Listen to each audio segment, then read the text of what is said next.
इतने परेशान क्यों दिखाई देते हैं? परेशान तो रहूंगा ना पार्वती, आखिर एक बेटी का बाप जो ठहरा।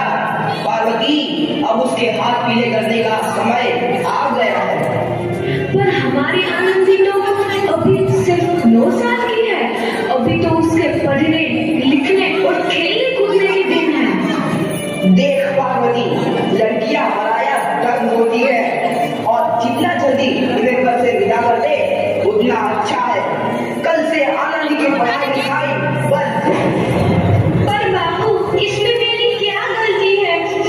आप मुझे पढ़ाई करने क्यों नहीं देते? तेरी गलती है कि तू एक लड़की है। लड़का होती तो क्या बाबू? लड़का होती तो क्या?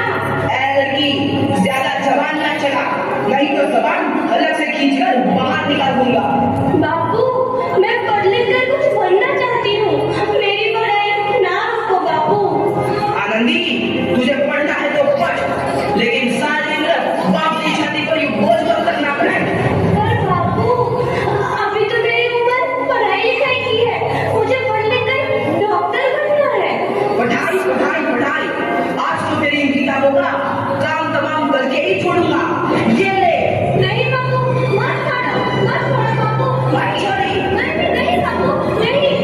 बाबू, ये तुमने क्या किया? तुमने मेरी किताबों को भी नहीं पढ़ा बाबू।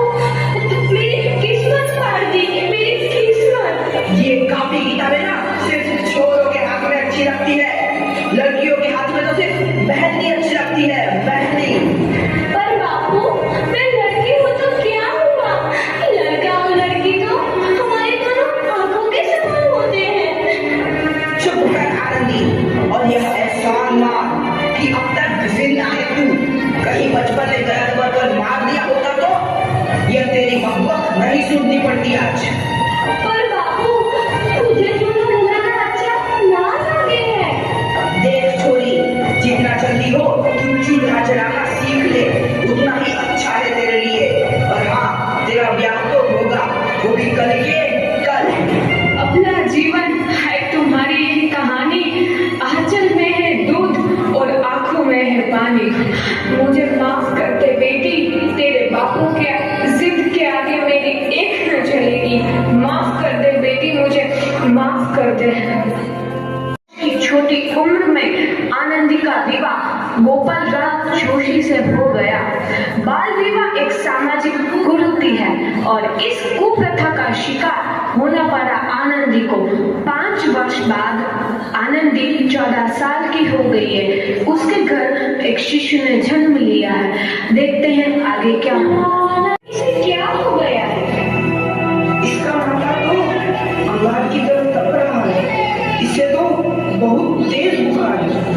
आप बिना कुछ भी बोलते हैं, दीजिए मुझे। माता, जल्दी से वैद्य जी को बुला के लाओ। जी, अभी बुला के लाओ। ये तुम क्या कर रही हो आनंदी? भगवान की विभूति लगा रही हूँ। बस करो आनंदी, ये सब अंधविश्वास है। अरे आप यकीन तो कीजिए, भगवान की कृपा से इसका माथा ठंडा हो रहा है और बुखार भी उतर गया है ना बाबू? देखिए, दीजिए मुझे। उठो बाबू, आंखें खोलो, तुम्हें तुम्हारी माँ बुला रही है। आंखें खोलो, देखिए ना इसे क्या हो गया है। आंखें भी नहीं खोल रहा। आंखें खोलो बेटा। आप चुप क्यों है?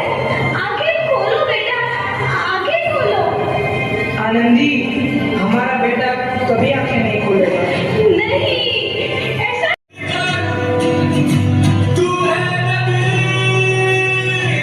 आनंदी, तुम्हारी 12वीं का परिणाम आ गया है। तुमने पूरे कॉलेज में प्रथम स्थान अर्जित किया है।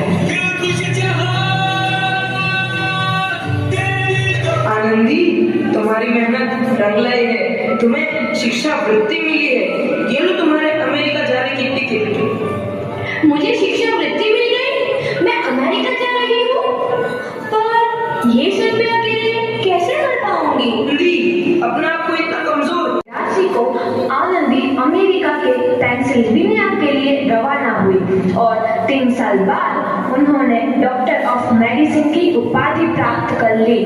इधर आनंदी के पिता की तबीयत बहुत खराब है। आगे क्या होता है देखते हैं।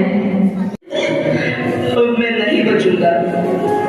ऐसा मत बोलो। शहर के सिटी हॉस्पिटल में अमेरिका से डिग्री लेकर कोई बड़ा डॉक्टर आया है। एक बार वहाँ चलकर दिखा लेते हैं। हाँ सही बोला भैया, कम से कम दिल को तसल्ली तो मिल जाएगी। हाँ हाँ चलो चलो जल्दी हॉस्पिटल चलते हैं।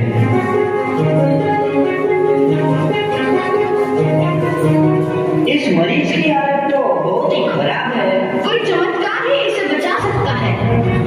ऐसा मत बोलो भाई, डॉक्टर साहब आपको बचा लिया डॉक्टर मैडम ने। डॉक्टर साहब ने मुझे बचा लिया। मुझे मिलना है डॉक्टर साहब से। डॉक्टर साहब नहीं, डॉक्टर मैडम बोलो। डॉक्टर मैडम, उन्होंने ही तुम्हें जीवन दान दिया है। लो आ गई डॉक्टर मैडम, मिल लो मुझसे। डॉक्टर मैडम आपका बहुत बहुत धन्यवाद। आपने मेरी जान बचाई। इसके बदले में मैं गरीब भला आपको क्या दे सकता हूँ? वचन चाहिए मुझे कि कभी ये नहीं कहोगे कि लड़कियां कुछ नहीं कर सकती। वचन? ये कैसा वचन? अरे श्यामला, तुमने पहचाना नहीं? तुम्हारी बेटी आनंदी। आनंदी? मेरी बेटी आनंदी?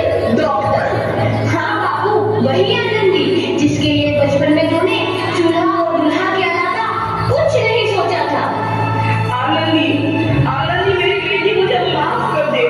मैं तेरा गुनहगार हूँ बेटी। नहीं नहीं बाबू, वही आनंदी जिसके हाथ में ये करके तुम उसकी सारी जिंदगी काला कर देना चाहते थे। माफ कर दे मुझे मेरी बच्ची, माफ कर दे। मैं तेरा अपराधी हूँ मेरी बच्ची, माफ कर दे। नहीं बाबू, मैंने तो तेरा एहसान चुकाया है। याद है ना अपना एहसान जो बचपन में तुमने मुझ पर किया था? ताने सुना सुना कर जीते जी मार डाला था मुझको। अब बोल, और किस किस को मारेगा? आनंदी बेटी, मुझे माफ कर दे मेरी बच्ची। मैं तेरा गुनहगार हूँ। बाबू, आपने ही तो बोला था किताबें सिर्फ बेटों के हाथ में अच्छी लगती है, बेटियों के हाथ में तो सिर्फ मेहंदी। बेटों और बेटियों में फर्क करना तो आंखों में फर्क करने समान है। एक का पढ़ना और दूसरे का ना पढ़ना सामाजिक अंधकार है बाबू, सामाजिक अंधकार।